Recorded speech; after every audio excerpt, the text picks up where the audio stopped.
Welcome to ATR TV Telugu. కలియుగ ప్రత్యక్ష దైవం వెంకటేశ్వర స్వామిపై విశ్వాసం ఉందని డిక్లరేషన్ ఇచ్చి దర్శనానికి వెళ్లడం వైసీపీ అధ్యక్షుడు జగన్ కు ఏమాత్రం ఇష్టం లేదని, అందుకే ఆయన తిరుమల ప్రయాణం రద్దు చేసుకున్నారని ముఖ్యమంత్రి చంద్రబాబు మండిపడ్డారు. ఈ విషయం బయటకు చెప్పకుండా స్వామివారి దర్శనానికి వెళ్లేందుకు అనుమతి లేదంటూ పోలీసులు నోటీసులు ఇచ్చినట్లు అబద్దాలు ప్రసారం చేస్తున్నారని ఆగ్రహం వ్యక్తం చేశారు. జగన్ కు నోటీసులు ఇచ్చి ఉంటే మీడియాకు చూపించాలని అన్నారు.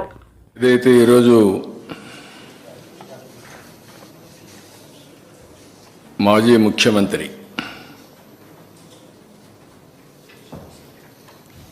తిరుమలకు వెళ్ళొద్దని ఎవరో చెప్పినట్టు మాట్లాడుతున్నాడు.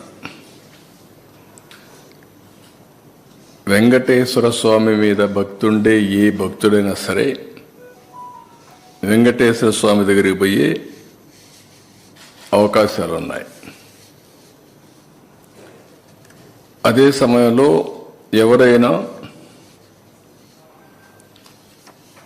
వేరే మతాలకు సంబంధించిన వ్యక్తులుంటే అక్కడ కొన్ని సాంప్రదాయాలు ఉన్నాయి. ఆ సాంప్రదాయాల్ని గౌరవించాలి. ఇది చాలా టెంపుల్స్లో ఉండే ఆనవాయితీ. ఇక్కడ ఎవ్వరు కూడా ఆయన పోవద్దని చెప్పలేదు. ర్యాలీలు జన సమీకరణలు చేయొద్దని చెప్పాం. ఇటీవల తిరుమల తిరుపతి దేవస్థానంలో జరిగినటువంటి పరిణామాల వల్ల భక్తుల మనోభావాలు దెబ్బతిన్నాయి. ఎప్పుడైతే భక్తుల మనోభావాలు దెబ్బతిన్నాయో భక్తులందరూ కూడా ఆందోళనలో ఉన్నారు. ఆందోళన ఉన్నప్పుడు భక్తులందరూ కలిసి ఒక పక్క ఆర్గనైజేషన్ చేసి రాజకీయ పార్టీ ఈయన పోయినప్పుడు కొన్ని వేల మందిని మేము కూడా మొబిలైజ్ చేస్తామని లోకల్గా ఇన్ఫర్మేషన్ ఇచ్చారు. ఆటోమేటిక్గా ఎలాంటి అవాంఛనీయ సంఘటనలు జరగకూడదనే ఉద్దేశంతో అక్కడ యాక్ట్ ఆఫ్ 30 అంటే 10 మంది గుమ్ముకూడకూడదని తీసుకొచ్చారు. అయితే ఇప్పుడు ఆయన మాట్లాడేది చూస్తే ఆయనకి ఏ సాకులు ఉన్నాయో నాకు తెలియదు పోకుండా ఉండడానికి. కానీ ఆయన ఏదో నిలిపేశారు, నోటీస్ ఇచ్చారని మాట్లాడుతున్నారు. కానీ షో ఎనీ నోటీస్? నేను స్ట్రైట్గా అడుగుతాను, నీకు నోటీసులు ఏమైనా ఇచ్చారా? నిన్ను వెళ్ళవద్దని ఎవరన్నా చెప్పారా? ఇస్తే చూపేయండి మీడియాకి. ఎందుకు అబద్ధాలు ప్రచారం చేస్తూ ప్రజల్ని మభ్యపెడుతూ ఇష్టానుసారంగా ప్రవర్తించడం ఇది సబబు కాదని.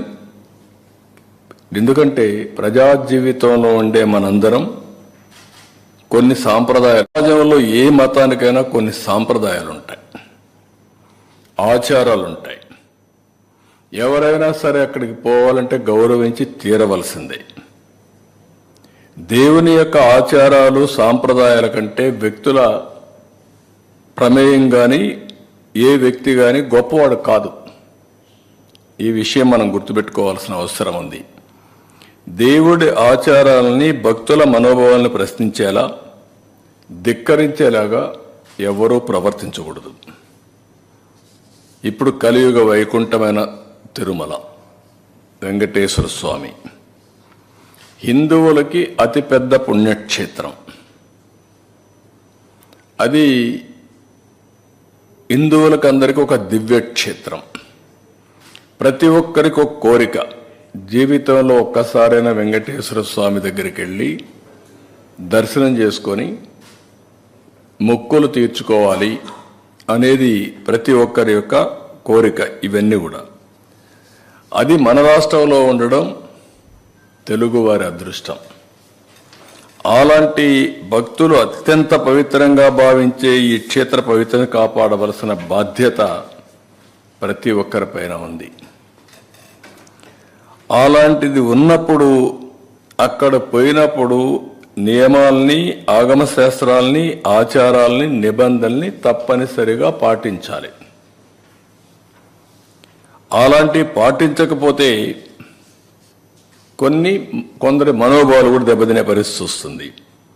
అందుకే ఈరోజు అతను మాట్లాడిన మాటలు చూస్తే నేను వెళ్తాను, అవి కరెక్ట్ కాదు. నేను హితో పలుకుతున్నా, అనుభవంతో చెప్తున్నా.